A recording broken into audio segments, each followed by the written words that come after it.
Bienvenido, bienvenida a Money Mastery Podcast, el espacio de educación financiera en donde aprenderás nuevas formas de hacer dinero, nuevas formas de pensar en abundancia, hablar en abundancia y actuar en abundancia. Comencemos.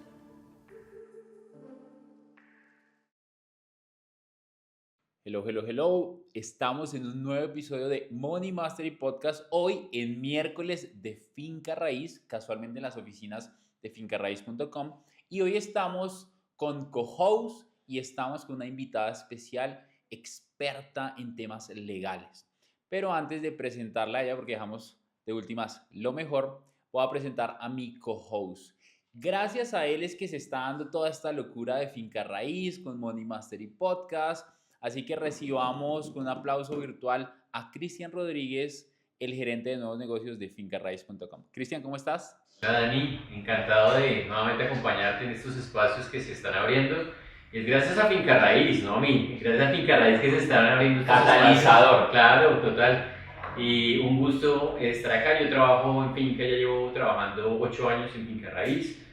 Como bien dice, soy gerente de nuevos negocios, así que nada, avancemos con este podcast.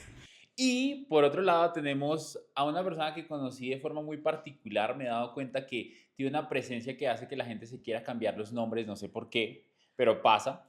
Y ella es abogada, experta en temas inmobiliarios, y ella es Marta Ríos. Marta, ¿cómo estás? Hola, bien, todo bien. No te cambies el nombre, ¿no? No, yo no. ¿Ya vas a salir? Sí. Dani, si quieres. Okay. Sí. ¿Cómo estás? Bien, súper, gracias. Muchas gracias por invitarme. No, me encanta que estés acá. Cristian me ha hablado muy bien de ti. Y antes de empezar, siempre me gusta conocer un poco el background de cada uno de los invitados. Entonces, cuéntanos un poco de tu experiencia en la parte inmobiliaria, la parte legal y cómo terminaste hoy acá. Yo soy abogada para el sector inmobiliario y constructor. Soy abogada hace más o menos unos 12 o 13 años ya. Empecé dedicándome curiosamente a asuntos penales y luego empecé a meterme en el sector inmobiliario porque me hice perito evaluador hace varios años.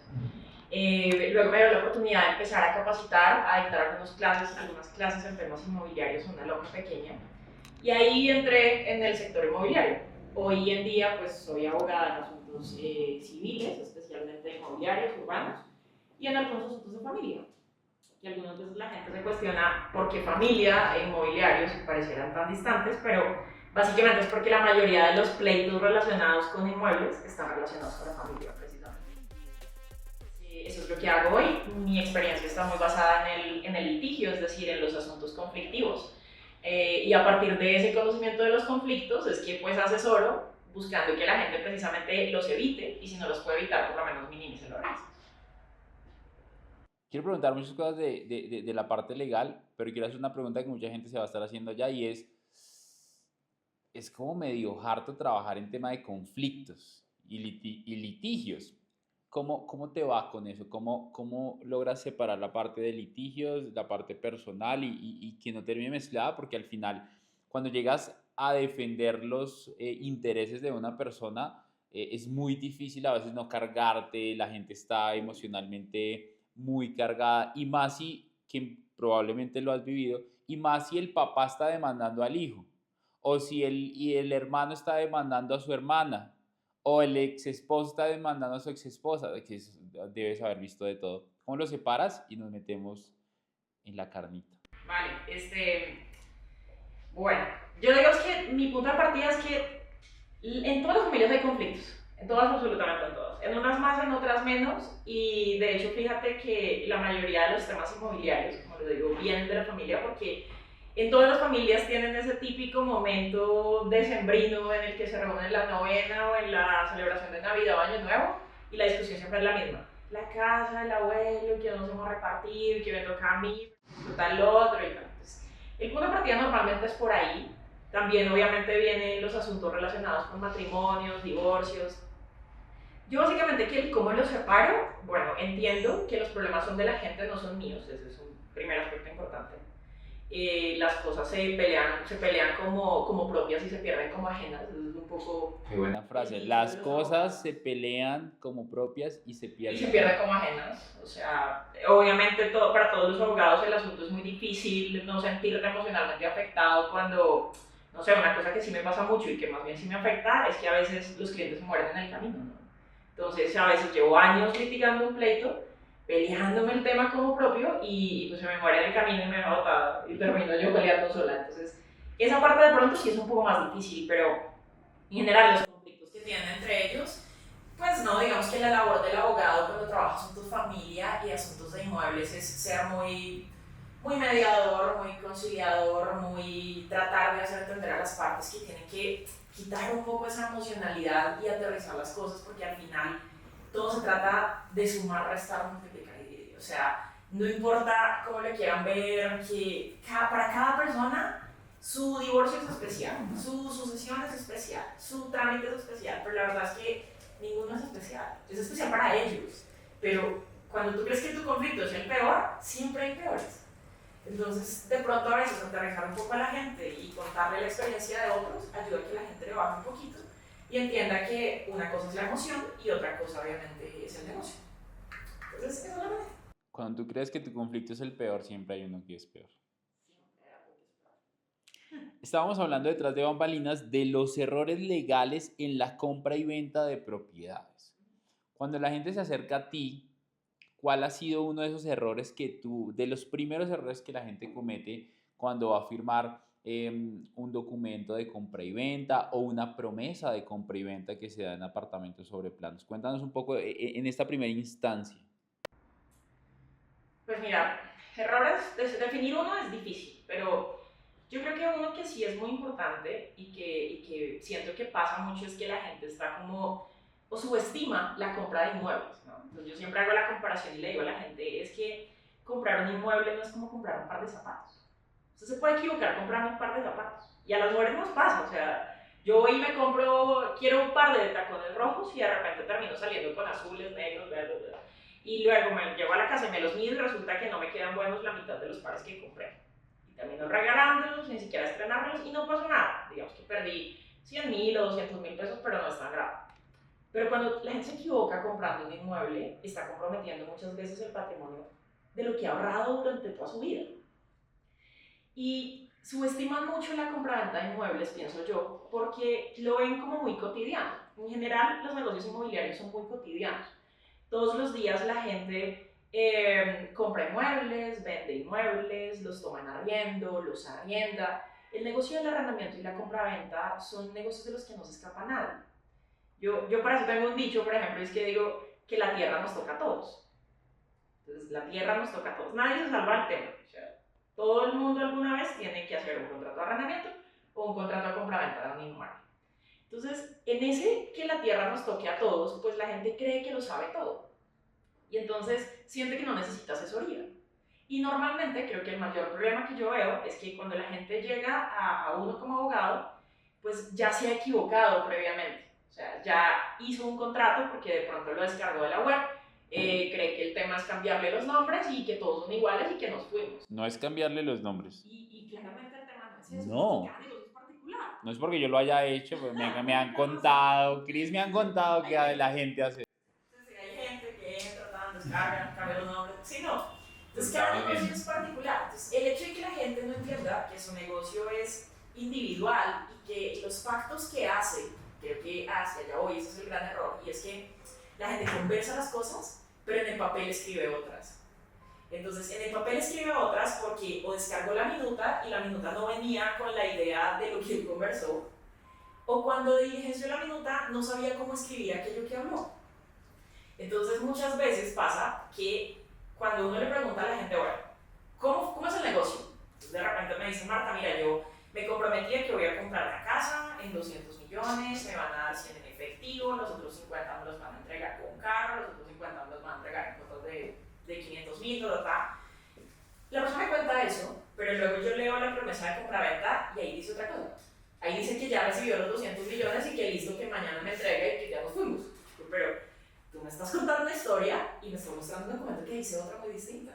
Entonces, creo que el mayor error es eso, que la gente no se asesora para firmar esas promesas de compraventa, entiende que todo se da por hecho y que en el camino todo lo vamos hablando. Entonces, el chiste de hacer un contrato de promesa de compraventa, por ejemplo, que me preguntas por ese documento específico, es que ese documento refleje lo que realmente las partes quieran hacer. Y lo refleje a tal punto que casi que la gente lo pueda firmar y no tenga que volverse a ver la cara entre vendedor y comprador hasta el día en que van a correr su escritura. Si eso pasa, entonces su promesa está bien hecha. Pero si todos los días tienen que estarse hablando para estar ultimando un detalle, oye, que es que ya casi el banco me dice si sí o no, que es que yo mañana te llamo a ver si ya está listo el apartamento porque le tenemos que hacer un cambio, me comprometí que lo entregaba con el cambio y no sé qué, que yo te estoy llamando a ver si levantaron el embargo. Entonces, entre más se tengan que estar conversando es porque claramente su documento no refleja lo que las partes pactadas. Creo que ese es el mayor error. Pero Dani, fíjate que, es decir, Marta dice ahorita que las transacciones son cotidianas, que se hacen todos los días y demás, pero también está el punto de vista de la persona. Una persona normalmente en promedio compra una vivienda una vez en la vida, ¿sí? O el alquiler es un poco más frecuente. Las inmobiliarias, que digamos que esto pasa también por un tema, si tú te pones a analizar y las personas que están viendo este podcast dicen, no venga, yo no quiero hacer un negocio con una inmobiliaria porque yo creo que lo puedo hacer solo, ¿sí? Y la mayoría lo hace así. Claro. Y si bien nosotros en Finca Raíz tenemos 2.600 inmobiliarias trabajando con nosotros y trabajamos mucho en pro de la formalización, de la profesionalización del sector.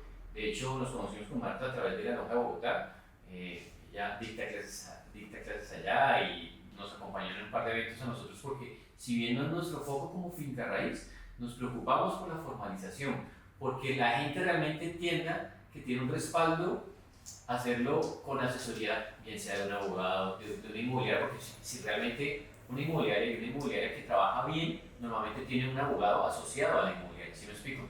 Entonces, eso también es importante a tenerlo en cuenta dentro de todo lo que está mencionando Marta.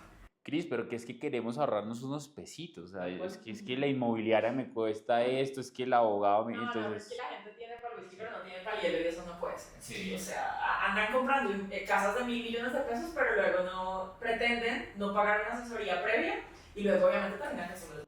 Es que si tiene para el whisky, Claro. tiene para el hielo. Claro. Entonces sea coherente, hágame el favor usted que está viendo este podcast y compártaselo a alguien porque tal vez le va a servir hoy en miércoles de Finca Raíz.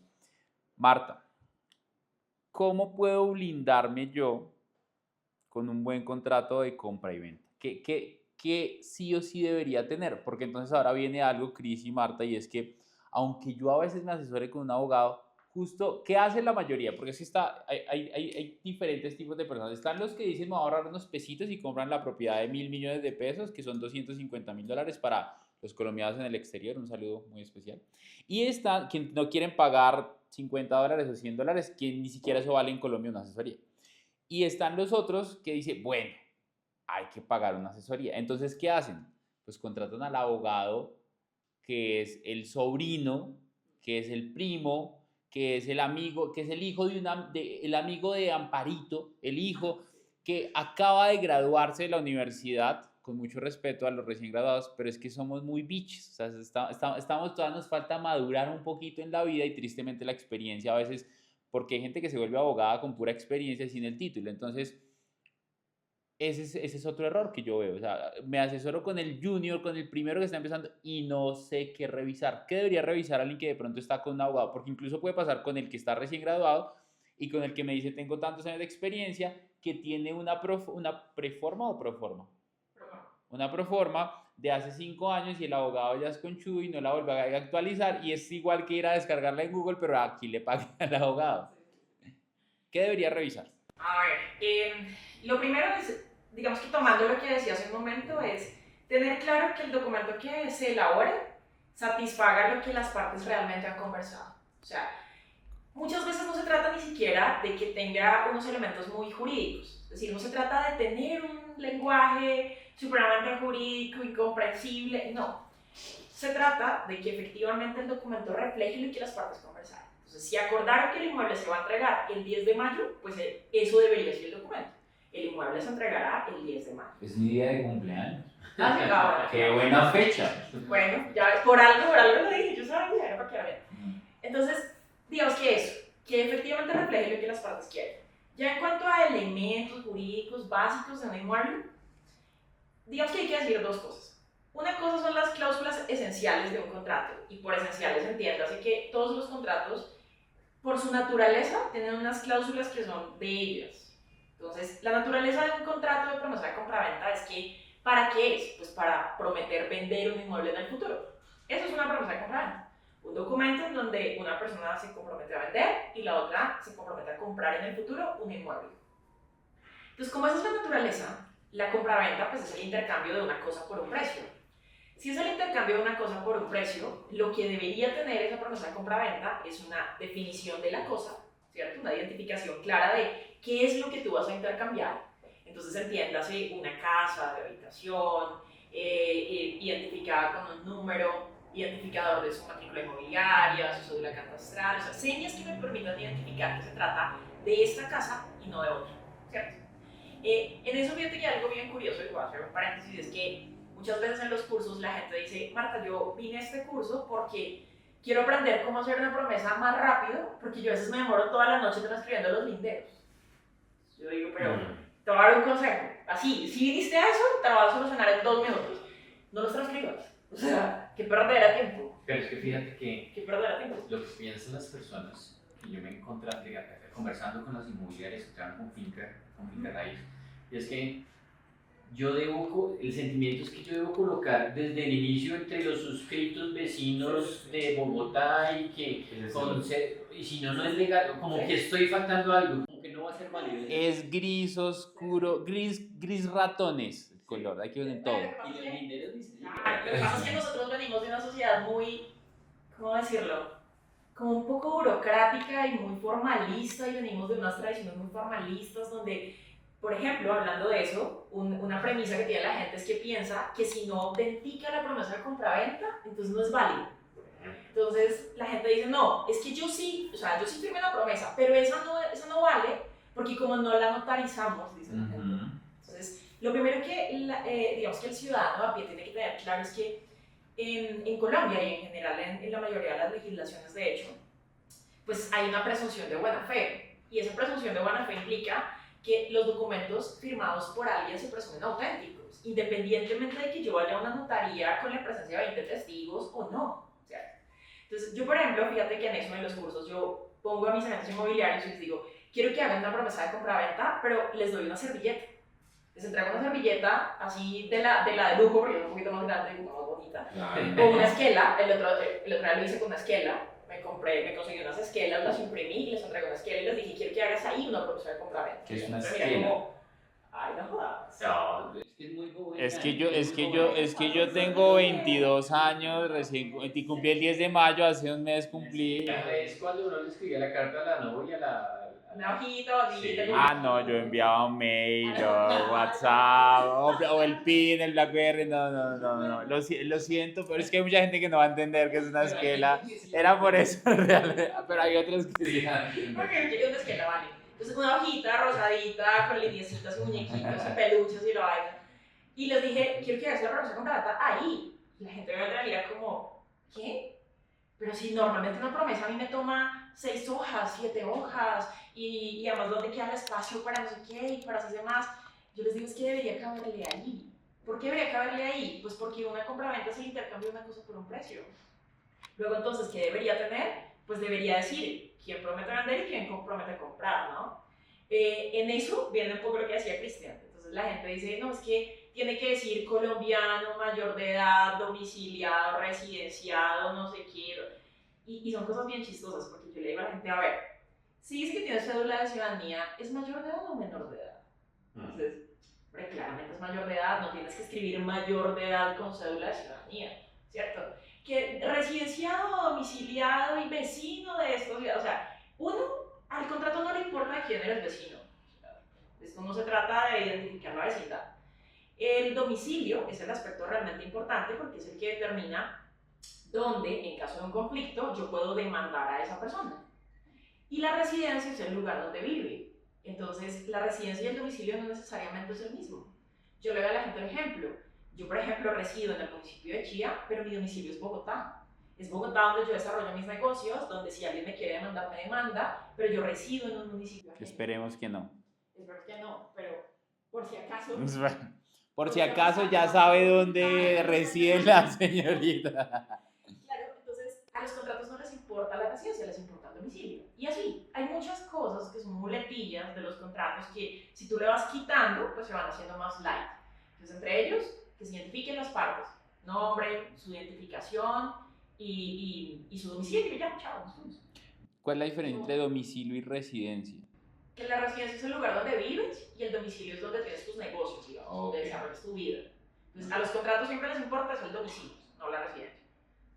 Luego, obviamente, si es el intercambio de una cosa por un precio, que además será en el futuro, porque en este momento en la promesa todavía no estamos vendiendo ni comprando nada, es una promesa para el futuro, pues tendremos que decir, que sea hace un momento, ¿qué es lo que voy a entregar? Una casa, un apartamento, no sé qué, con sus identificaciones, sin ir tan allá a los linderos y todo el rollo, sino unos identificadores mínimos, su dirección, de pronto el folio de matrícula inmobiliaria, ¿cierto? El numerito de matrícula inmobiliaria, porque esa es como la cédula de los inmuebles. No, Es el que me no se permite. repite. No se repite, no. No se repite siempre que esté completo, ¿no? Porque los primeros números de un folio de matrícula son los que identifican a qué oficina de registro corresponde. Entonces, Bogotá, por ejemplo, es 050 y Bogotá tiene 050 sur, 050 norte, tal. Y luego ya viene como la cédula.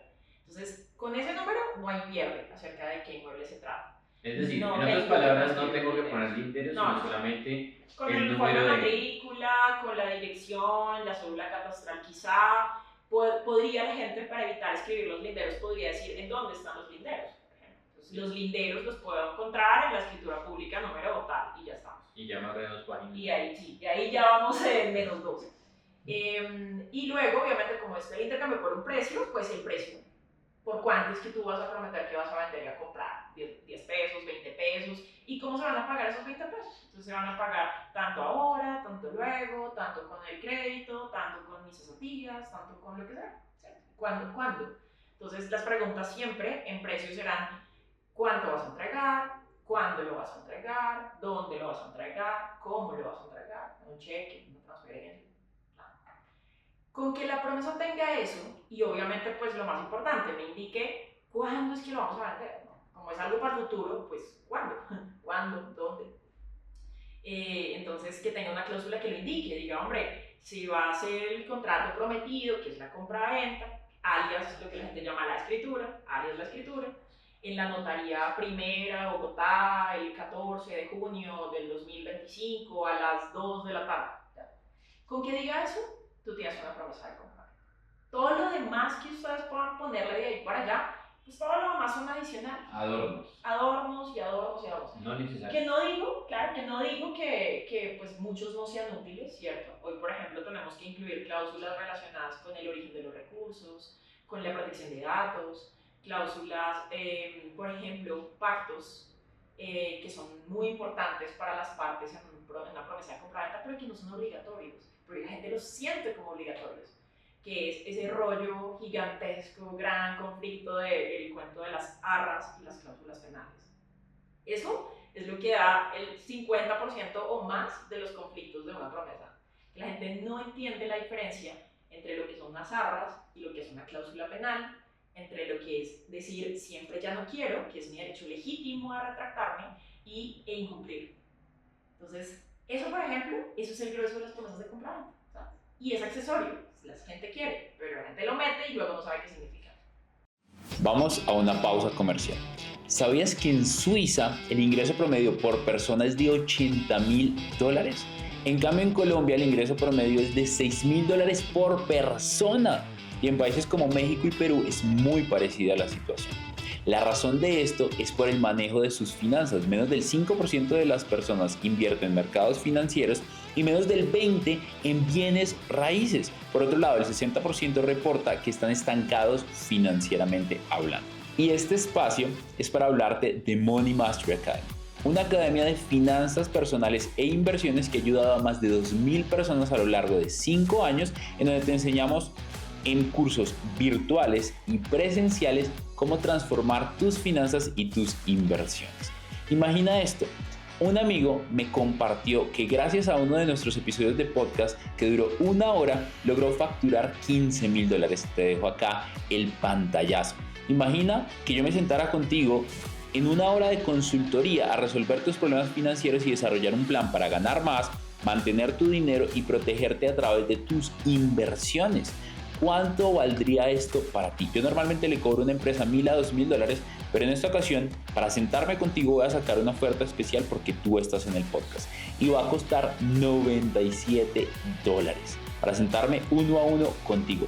Pero no va a ser lo único que vas a recibir. Vas a recibir una llamada de diagnóstico y vas a recibir una llamada de seguimiento de 30 minutos cada uno con alguien de mi equipo. Si quieres estar ahí, dale clic acá abajo en el enlace, es una oportunidad única, aprovechala, no sé por cuánto tiempo va a estar. Y ahora sigamos con Money Mastery Podcast.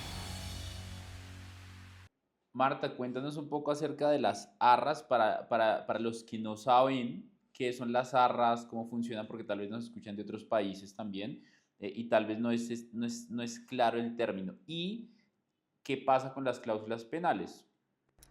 Sí, bueno, hay dos situaciones cuando yo prometo celebrar un contrato.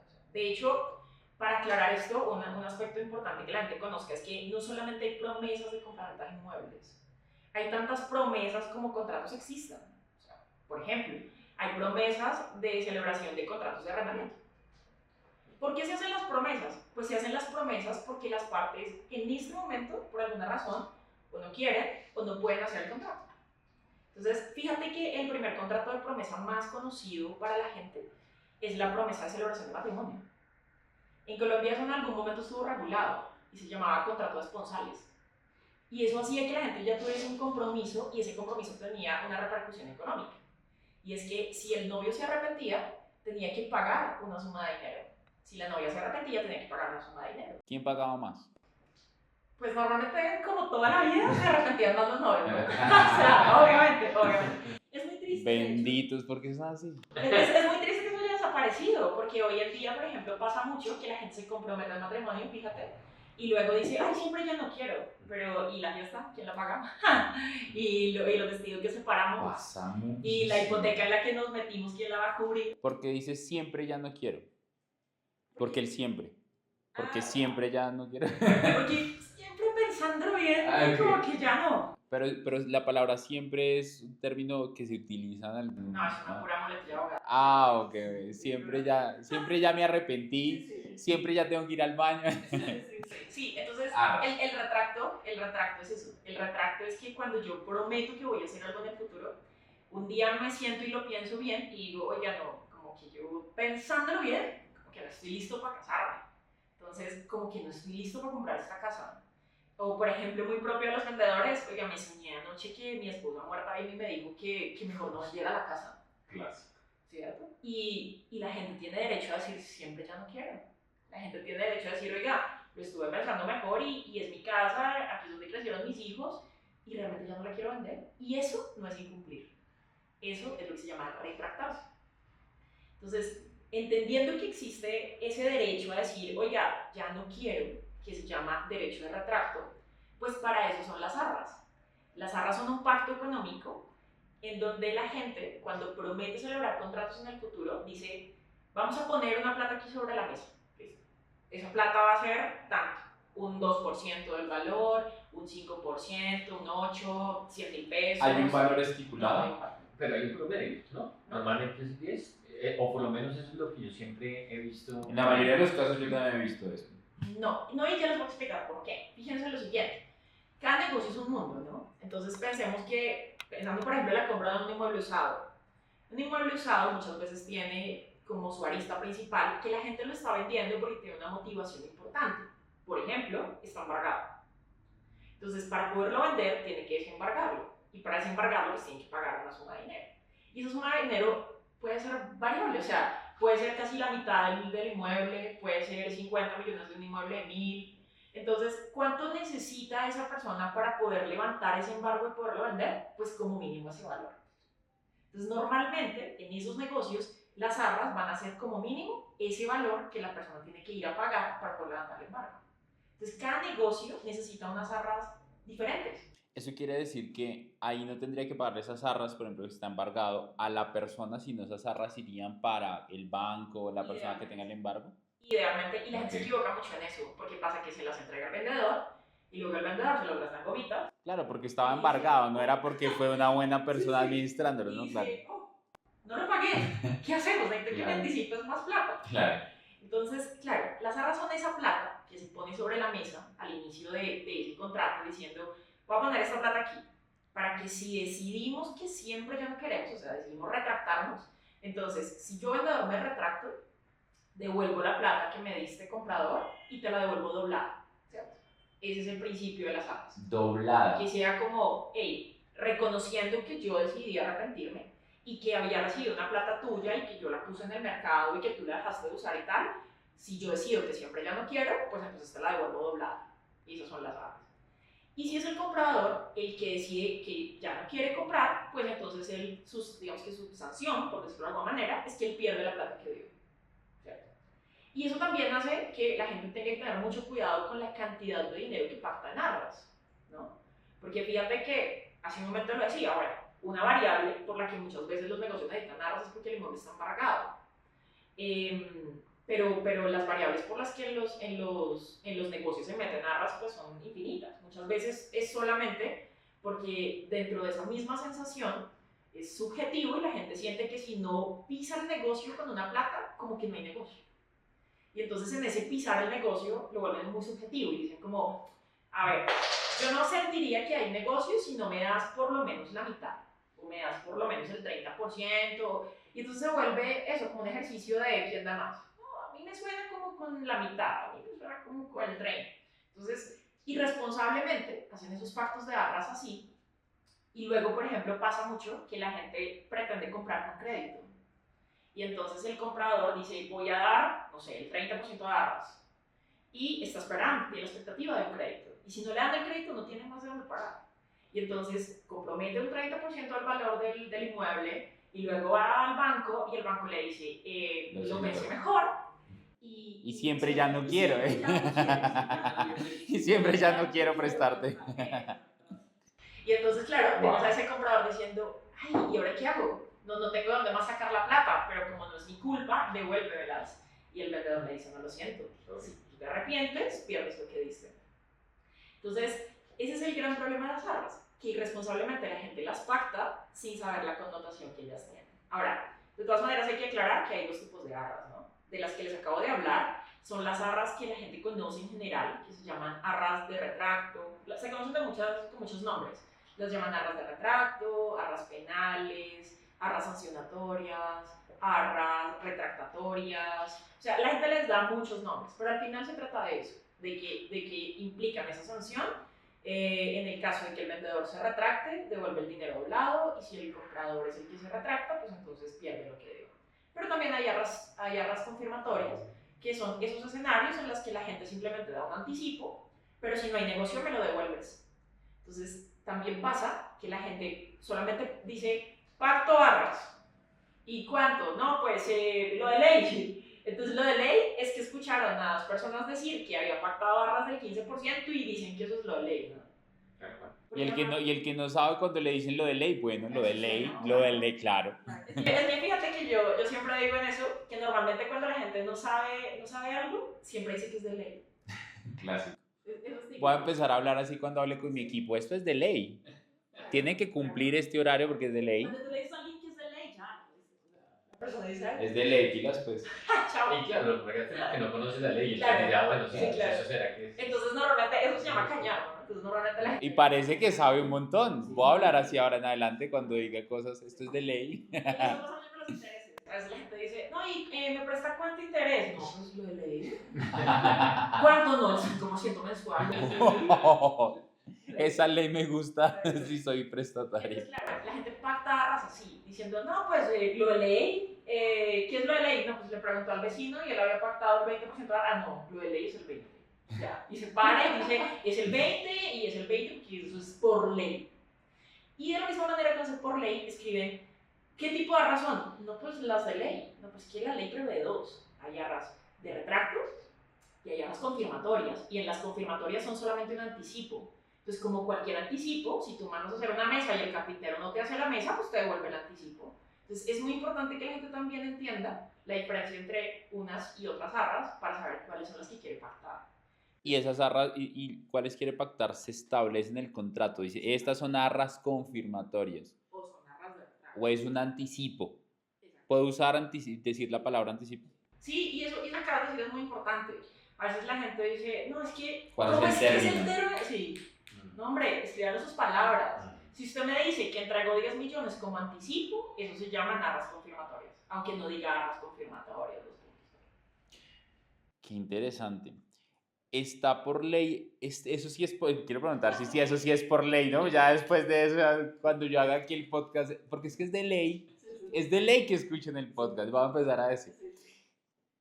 Tú dices que si el vendedor se retracta de vender su propiedad, tiene que devolver el doble. ¿Eso sí está por ley escrito? Sí. Eso sí es de ley. Sí, o sea, si las arras son de retrato. Entonces ya escuchó, si usted quiere mañana parecer interesante en una reunión de tipsillo de cóctel, es de ley, pero pues obviamente asesorado, ¿no? Entonces usted ya sabe que las arras, si el vendedor se retracta, las arras le tiene que pagar el doble de lo que pagó al comprador porque se retractó de hacer su negocio. Si es el comprador el que se retracta, tiene que perder las arras. Y puede decir que eso es de ley porque lo escuchó aquí en Money Mastery Podcast. No, artículo 1859. Es mejor que diga eso y que vea. Sí. No, claro, además si uno va a decir que es por ley, solo digo, asegúrese de saber cuál ley, no sé qué vamos a hacer. Y buena pregunta, cuando alguien le diga que de ley, usted pregunte, ¿Cuál ley? ¿cuál? Sí, no, ahí lo mata. Ahí lo mata porque normalmente quien dice que algo es por ley no tiene ni idea de cuál ley. Entonces ahí lo mata. Sí. Buenísimo. Hay dos tipos de contrato y ya los estabas empezando a hablar y es, uno es la promesa de compra y venta y el otro es el contrato de compra y venta. Parecieran lo mismo, pero no lo son. Pero bueno, ahorita estamos en las arras, pero me habías preguntado la diferencia con la cláusula penal, Y claro. es importante que no se pierda el tema, porque, claro, decía, el retracto va acompañado de las arras, ¿cierto? Entonces pones la plata sobre la mesa y dices, si me retracto yo vendedor pasa tal cosa y si me retracto yo comprador pasa tal cosa. Pero no en todos los casos en los que no hay compra-venta necesariamente hay desistimiento o retracto, ¿cierto? Desistimiento y retracto es lo mismo. Entonces, no necesariamente en todos los casos en los que no hay negocio es porque la gente se retractó. A veces no hay negocio es porque hay incumplimiento, que es otra cosa muy diferente. Ok. ¿Cierto? Entonces, la mejor manera de explicar esto, yo lo suelo explicar con el cuento de la promesa de matrimonio, y es esta. Tú te vas a casar, ya lo tienes todo listo, compraste tu vestido de novia, la fiesta, la vaina. Pero resulta que una semana antes, tú lo piensas bien y dices, pues no, Daniel, te miras en el espejo y dices, está matrimonio no es conmigo. Y esa vaina suena terrible, yo no estoy para esto. Entonces yo le pregunto normalmente a la gente, bueno, ¿cuál será el mejor momento para decirle a esa novia que siempre ya no quiero? ¿Será lo mismo decírselo una semana antes que decírselo en la iglesia, en el altar, con la telenovela, frente a todo el mundo? Oye, vine aquí ante Dios a decirte que lo pensé bien y el matrimonio no es conmigo. ¿Tiene los mismos efectos? Entonces, Emocionalmente no, no. y por ley tampoco. Y acá se lo contamos. No, y yo te pregunto a ti, ¿tú crees que económicamente tiene los mismos efectos? No, yo creo que no, porque puedo, pues ya no mando a hacer la torta. Por ejemplo. Claro, ya no mando a hacer la comida. O si ya lo mandaste a hacer, pues alcanzas a cancelar y de pronto ya no pagas. Una penalización solamente. Claro. O sea, económicamente la diferencia es sustancial entre decir una semana antes siempre ya no quiero, a decir en la iglesia en el momento del contrato, hey, oye, siempre ya no quiero, ¿cierto? Con todos los invitados, además del escarnio público, los daños morales, la vaina. Si te gusta el drama, no. Sí, te gusta el drama de pronto. Entonces, eso es lo que marca la diferencia entre retractarse y incumplir. Cuando tú lo dices con tiempo, ¿cierto? Cuando la gente con una anticipación prudente dice, oiga, siempre ya no quiero comprar, decidí que ya no quiero vender y tal, eso es retractarse. Y con ese momento operan las arras, como lo acabamos de explicar. Pero cuando la gente llega a la notaría, o no llega a la notaría, ¿cierto? O llega a la notaría y dice, no tengo la plata completa, entonces ya no voy a comprar el inmueble. Eso ya no es desistir, eso ya no es arrepentirse, eso ya es incumplir. Entonces, cuando ya estás en el escenario de un incumplimiento, ya lo que opera no son las arras, Ya lo que opera, si existe en el contrato y la gente lo pactó, pues son las cláusulas penales. Porque ya estamos en un escenario en el que tú incumpliste un acuerdo. Que además no es el único escenario de incumplimiento, sino que también puede ser, por ejemplo, que la gente se comprometió a pagar 5 cuotas de 100 millones y de repente no pagó sino 2. Eso es un incumplimiento en donde debes cobrar tu cláusula penal. Que se comprometió a entregar el inmueble el 5 de mayo y no lo entregó, eso es un incumplimiento y cobras tu cláusula penal. Pero muchas veces la gente confunde las arras con la cláusula penal y en escenarios como ese, que no se paga la cuota, que no se entrega la casa, que no se entrega a tiempo, que no se firma la escritura, pues aplican las arras cuando no da lugar. Entonces, el no entender esa diferencia entre retractarse e incumplir es de los asuntos que más conflictos generan en la compraventa de inmuebles. Entonces, para el caso, por ejemplo, del retracto, pasa mucho que la gente desconoce que tiene que pactar un tiempo para retractarse. No puede quedar abierto. O sea, tú tienes que decir, hey, vamos a hacer una promesa de contrato desde hoy. ¿Cuánto tiempo nos vamos a dar para reconsiderar nuestra decisión y retractarnos? ¿Listo? Que si la gente no dice nada en su contrato, pues la ley sí prevé algo, eso es un por ley. Entonces, en el por ley, resulta que el Código Civil te dice, bueno, listo, si tú no dijiste cuánto tiempo tienes para retractarte, puedes hacerlo a más tardar dentro de los 60 días siguientes a aquel en que firmaste tu promesa. La gente normalmente no lo sabe, no conviene un tiempo para retractarse, y entonces simplemente cuando el vendedor o el comprador lo llama a decirle, oye, siempre ya no te voy a vender o siempre ya no te voy a comprar, pues entonces la gente dice cláusula penal, cláusula penal, cláusula penal, y ahí no sería la cláusula penal, sino que serían las arras. Y cuando hablas de ese incumplimiento, por ejemplo, yo voy a comprarte una propiedad a ti, pautamos unas arras del 5% del valor de la propiedad y establecemos que el 10 de mayo tenemos que pagar otro 20%. Llega el 10 de mayo, yo no aparezco y el 11 de mayo aparezco con la plata. ¿Esa cláusula penal tú la estableces o ya hay una por ley? ¿Por pagar un día tarde? Sí, o por incumplir algo del contrato. Ok, las cláusulas penales son acuerdos que las partes tienen que dejar escritas allá en su promesa de compra. O sea, no hay un por ley de las cláusulas penales. Y también te puedo explicar un poco por qué. Piensa en esa misma pregunta que les hacía ahorita del matrimonio. Entonces tú dices, bueno, ya sabemos que económicamente no me vale lo mismo decir una semana antes que siempre ya no quiero a decirlo en la iglesia. ¿Sí? Y decimos, ¿por qué? Pues porque de pronto me ahorro la torta, de pronto me ahorro la mitad de comida, la mitad de salón y tal. Entonces, si yo hiciera si yo ponderara desde el inicio cuánto me puede costar tu incumplimiento, yo podría establecer más o menos una suma. Pensemos, no lo sé. Tú y yo nos vamos a casar, Daniel, ¿listo? Entonces, eso es un ejemplo, ¿no? Se te va a ocurrir. Entonces, No, nunca sabe qué pasa en Money Master y Podcast. Entonces, imagínate que tú y yo nos vamos a casar y nos sentamos a pensar en cómo pactar una cláusula penal en caso de que alguno de los dos incumpla, es decir, no llegue a la iglesia o llegue a la iglesia a decir, oiga, ya no quiero. Entonces, vamos a tratar de hacer una cláusula penal. Entonces decimos, bueno, ¿cuánto vamos a invertir en matrimonio? Entonces nos vamos a gastar, o sea, tenemos un presupuesto de 20 millones. ¿Listo? Esos 20 millones los vamos a distribuir así. Los vestidos y tal nos valen 5 millones de pesos. La comida nos cuesta 10. El salón nos cuesta otros 10, no sé, otros 8, X. El caso es que cuando empezamos a hacer ese ejercicio decimos, bueno, si alguno de los dos decide que siempre ya no se quiere casar, entonces le tiene que avisar al otro a más tardar 15 días antes. ¿Por qué 15 días antes? Pues porque 15 días antes a más tardar tenemos que tener pago el salón, tenemos que pagar la comida. Entonces, si lo decimos antes, pues alcanzamos a no cubrir esa plata. Si alguno decide que ya se quiere casar, pero lo dice después de ese tiempo, entonces ahí sí paga. Ahí sí paga porque ya toca pagar todo eso. Y el que dice que ya no, pues paga ya todo eso. ¿Listo? Entonces, podemos definir cuánto es eso, o sea, podemos cuantificarlo, claro, porque sabemos que nuestro presupuesto son 20 millones. Entonces, ¿cuánto debería ser el valor de la penalidad? Pues esos 20 millones. No tendría que ser 40 ni 50, a menos de que consideráramos ahí, por ejemplo, bueno, 20 millones por esa plata que pagamos. Pero también, Daniel, si tú te arrepientes, pues yo voy a sufrir mucho. Y yo realmente en ese sufrimiento, para sentirme mejor, yo necesitaría por lo menos irme, no sé, para Cartagena con mis amigas. Una semana. Y eso yo lo estimo que eso me vale 10 millones. De pronto un poquito más. Entonces, claro, entonces subámosle a esa penalidad. Para que tú estés de maravilla. Claro, sí, porque obviamente no es lo mismo llorar en la casa que llorar en Cartagena En un yate, claro, no, obviamente, no. Y Entonces, que vamos a diga subir. pago por Daniel. Claro. Entonces le vamos a meter 10 millones por los daños emocionales para sopesar un poquito el daño que tú me haces por decirme que siempre ya no, más los 20 que nos cuesta la fiesta y así nuestra cláusula penal será. ¿Qué pasa cuando yo pacto un valor que ya es desproporcionado gradualmente? Entonces aquí pusimos un valor de 30 millones de pesos, que son unos 7.000, 8.000 dólares. Pensemos que pactamos un valor 100 veces mayor, o sea, exagerándolo un poquito, pero para que la gente se lo lleve. Entonces no 8.000, sino 800.000, o sea, una cosa así como absurda. Realmente de cada uno, pues tú podrías pagar ese valor, de pronto yo también podría pagarlo.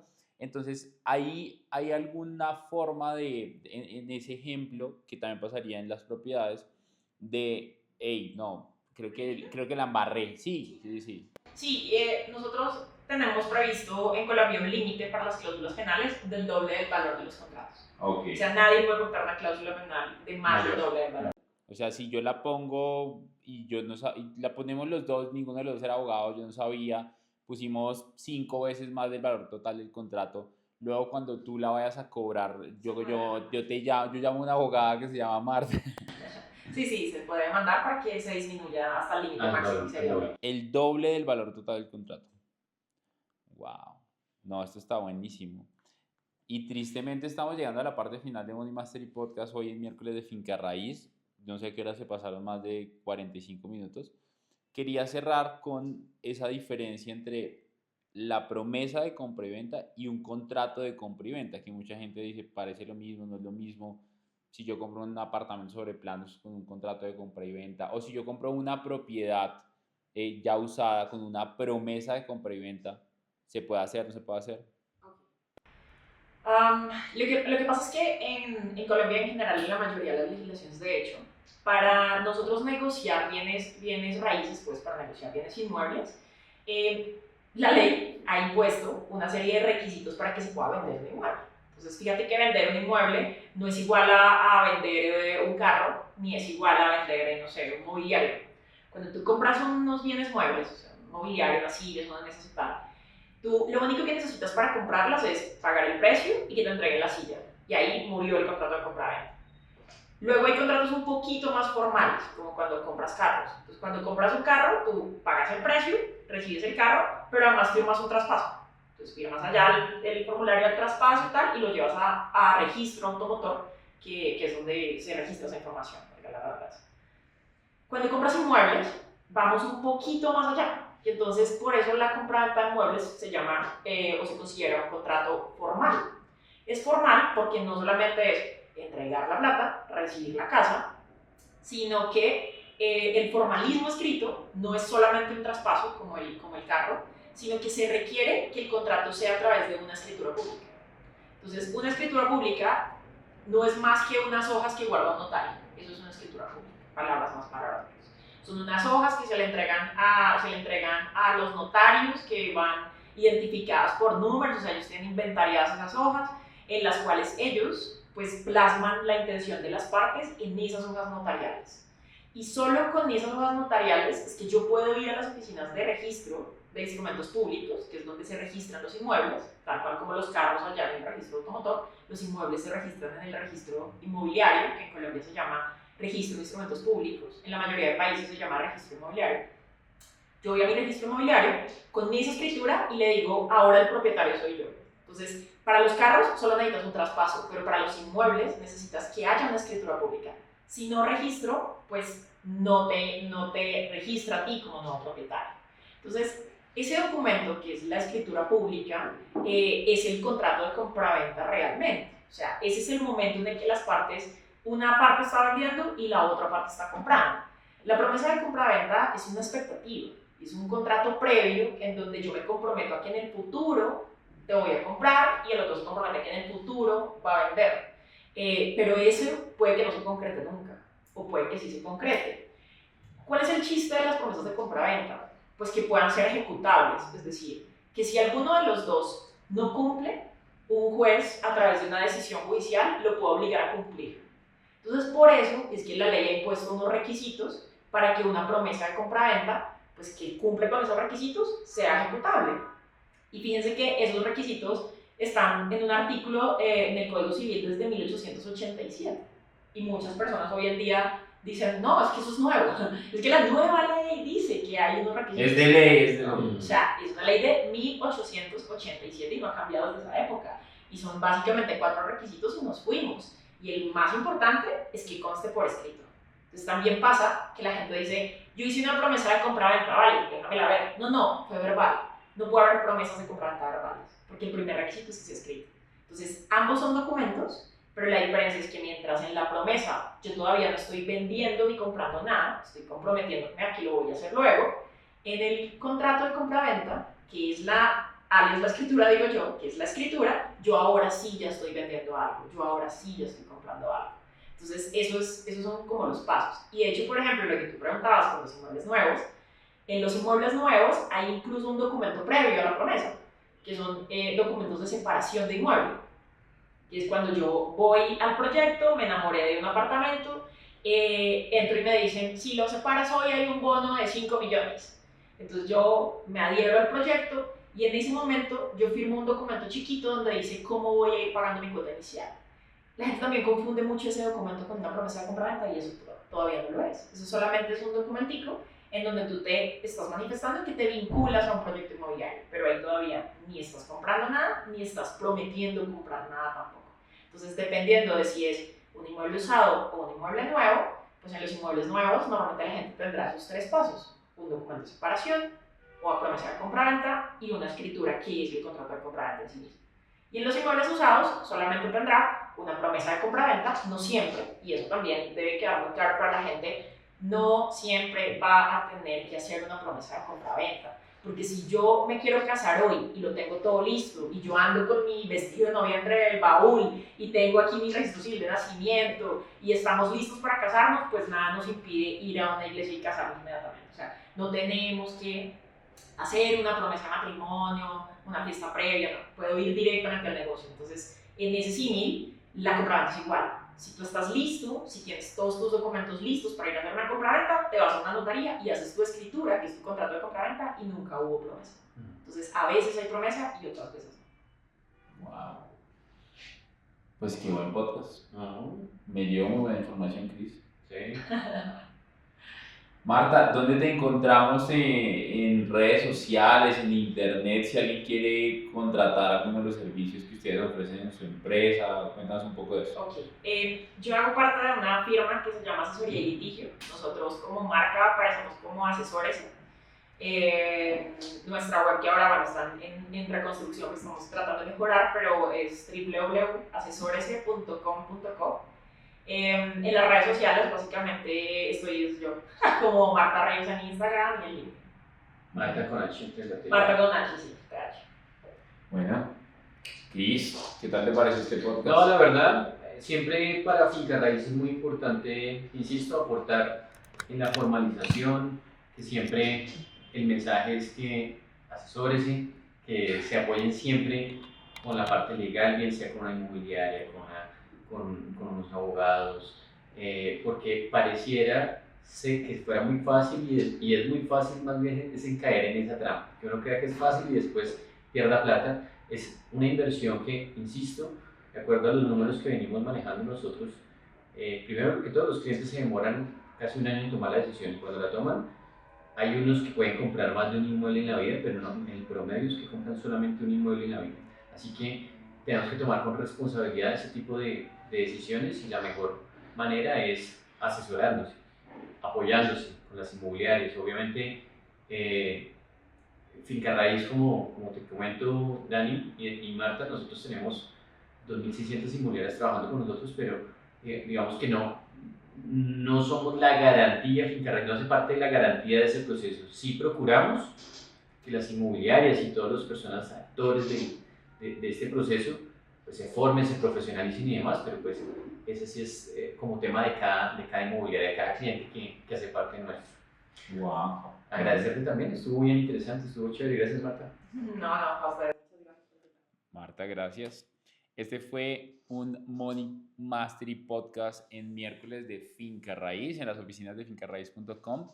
Si estás en YouTube y no te has suscrito al canal, suscríbete, dale like, activa la campanita de notificaciones, Piensa a quién más te gustaría que invitáramos a estos espacios de miércoles de Finca Raíz. Ponlo acá abajo en los comentarios. Vamos a estar muy pendientes. Y si estás en Spotify o en Apple Podcast, ayúdanos a ayudar a más personas. Comparte esto, danos 5 estrellas para que la plataforma siga posicionándonos. Y esperamos vernos en un próximo episodio de Money Mastery Podcast en miércoles de Finca Raíz. Chao, chao. La vida te va a premiar de acuerdo a tu nivel de participación en él. Bienvenidos al mejor evento.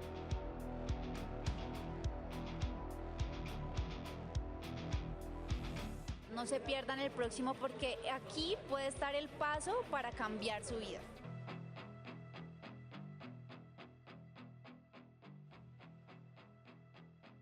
Hay que pagar el precio del éxito y no solamente pagarlo con dinero, de hecho, el dinero es el costo más barato del éxito. Aproximadamente 84 millones de pesos son lo que gana una familia de las más ricas del país anualmente y tú logras generar 1.000 millones en un año, estaríamos hablando de que estás ganando 10 años de vida en un año.